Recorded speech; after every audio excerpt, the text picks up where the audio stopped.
NSJT, no secrets, just truth.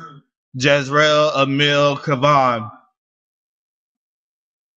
I'm always amazed by how many people I meet that have the same views as I do, that believes that what we are on the inside is more important than what we are on the outside. I meet so many people who consider themselves outcasts instead of being a part of society because they're willing to fight for their life. They're willing to fight for their story, their legacy. They're willing to be the difference that the world needs.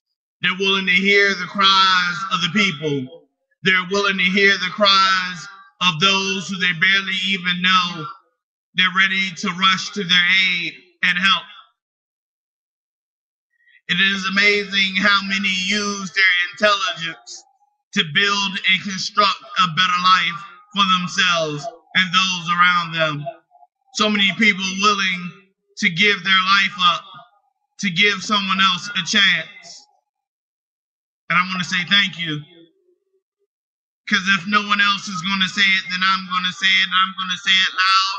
Thank you. Because I grew up in a time where everyone decided to mind their own business, believing that would change the environment around them, but it only made it worse. It only made our home lives worse. It only made our public lives worse. It only made us feel drained and defeated. So today I say more passionately than anything else, thank you. Thank you for defining what it is to be a human with a spirit and a heart. Thank you for defining what it means to be righteous. Thank you for defining what it means to be a part of humanity. Loving thy brother, loving thy sister, being thy brother's keeper, being thy sister's keeper.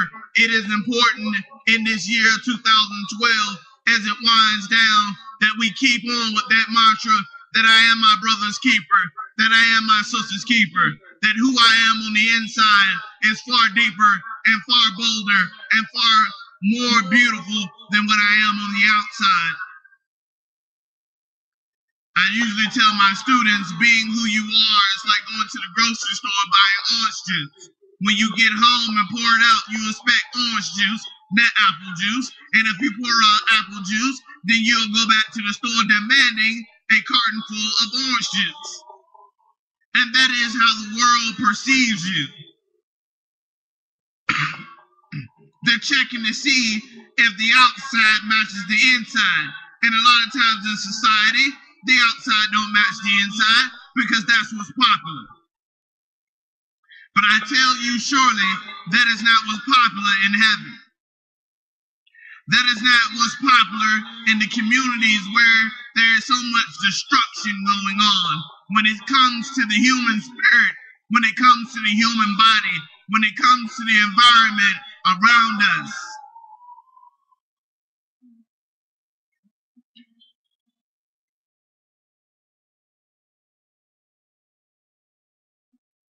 We have to begin to war with ourselves. We have to begin to tell ourselves that this path is important, that this path leads us to a place of destiny, to a place of peace, to a place of joy, where there is no more war, where there is no more bitterness, darkness, or pain, shame, or sorrow. Who I am? I'm Jazrel Cavon, a believer in the human spirit, a believer that we are all heroes, a believer that we are the angels that we seek. I am a believer that even in darkness, light can be seen. And if you can see that flicker of light, one step in front of the other, you will be able to get there. You will be able to see the dawn of a new day come overhead. You will finally be able to say that the war is over for you. You will finally be able to say, I am free from the chains of captivity. You have to begin to arm yourselves with the word of God. You have to begin to arm yourselves with the deep word of oneself. You got to begin to arm yourselves with wisdom and knowledge. You have to be able to go round after round with the enemy and not be tired. You have to be ready to fight for your life because your life is on the line. Your immortality is on the line. Now for me, I've been fighting since the day I was born. I know what it's like to be abused. I know what it's like to be hurt to your core. I know what it's like to feel shame and be ashamed of who you are. I know what it's like to look in the mirror and turn away because the image that the mirror shows is not what's on the inside. I know what it's like to put a smile on your face even though your heart is breaking into 1,000 pieces. I know what it's like to go around hoping someone will see you and redeem you. I know what it's like to cast so many prayers into heaven that you think heaven will fall to earth because of the weight of your prayers and all the prayers that you have prayed, hoping that God will actually answer, waiting for God to answer, and then when he answers, hoping that you have enough strength to fulfill the will that he asked you to do.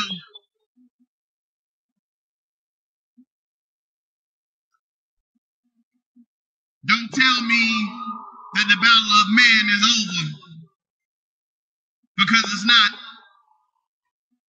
That chapter has not been finished yet.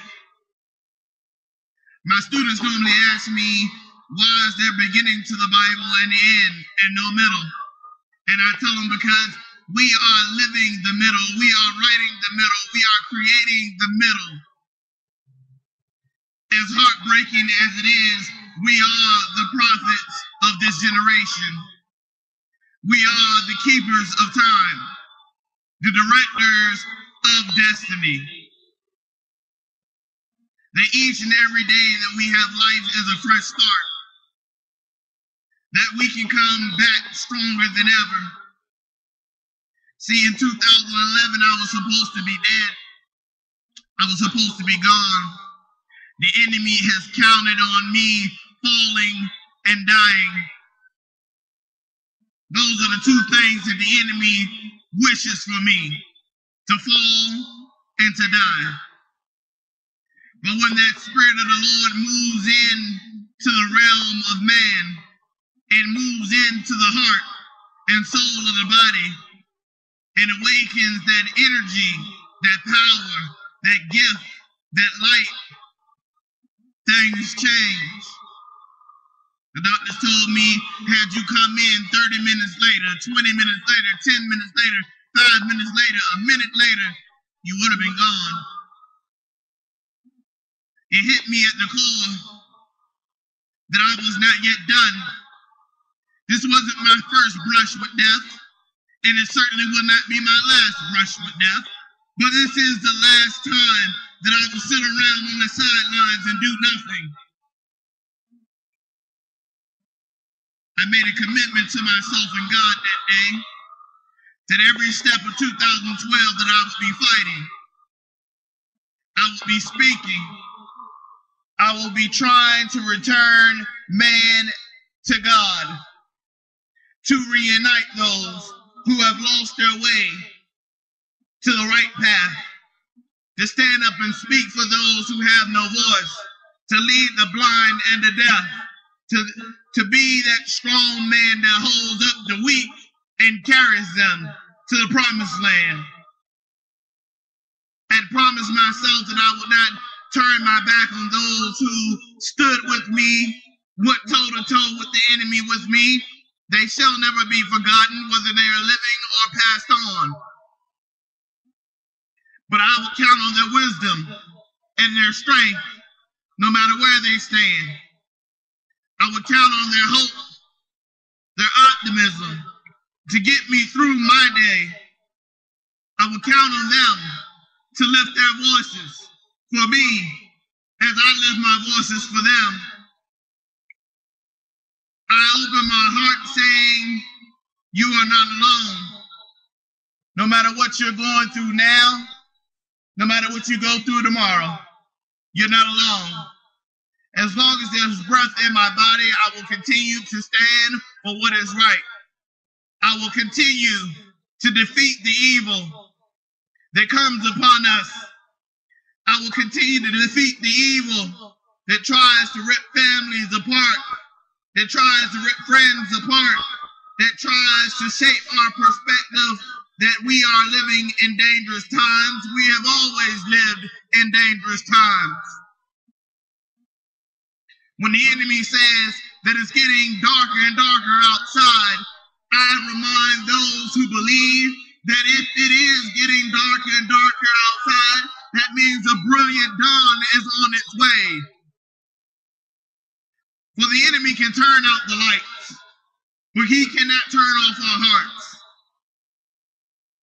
He can cast whatever dreams he wants upon us, having us wake up in the middle of the night with nightmares. But I say to him, our daydreams shall be stronger than our nightmares. When I think about the anatomy of who we are, we're not just flesh and bones and veins and eyes and ears and hands and feet. We're much more than that. We are powerful beyond measure. And that power should not be something that we are afraid of. It should not be something that we run away from. It's something that we should be proud to wield. It's something that we should be proud to have, because it is our birthright to be able to protect and defend ourselves. It is our birthright to be able to defend and protect our families. It is our birthright to be able to be our brothers and our sisters' keepers.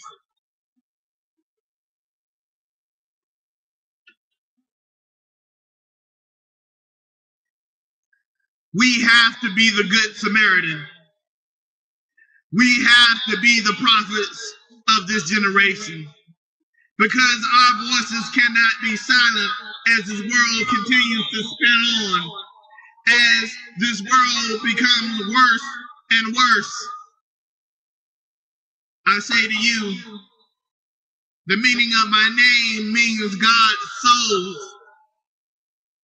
And God has told me that when you plant the seed in good soil, don't stand over it, don't watch it, don't look at it until it is done its work, till it has grown to the height that it needs to grow, until the birds and the animals can rest underneath its branches. Let it be as if the seed of a mustard seed. It may be small, but once planted in good soil, it shall grow to house the birds and the animals of the land, to feed the birds and the animals of the land. It shall offer shade to man. It shall offer shade to all those who seek it. But remember that it started out as small as a mustard seed and grew.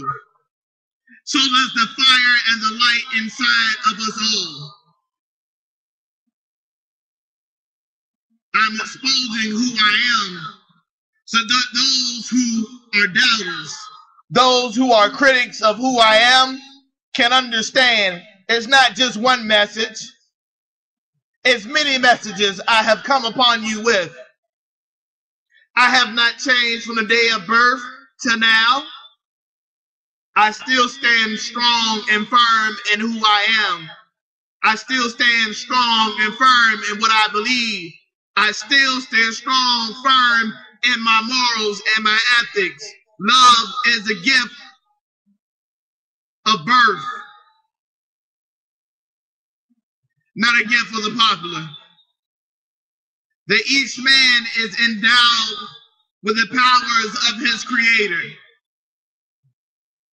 That we were made to see the promised land that our ancestors talked about.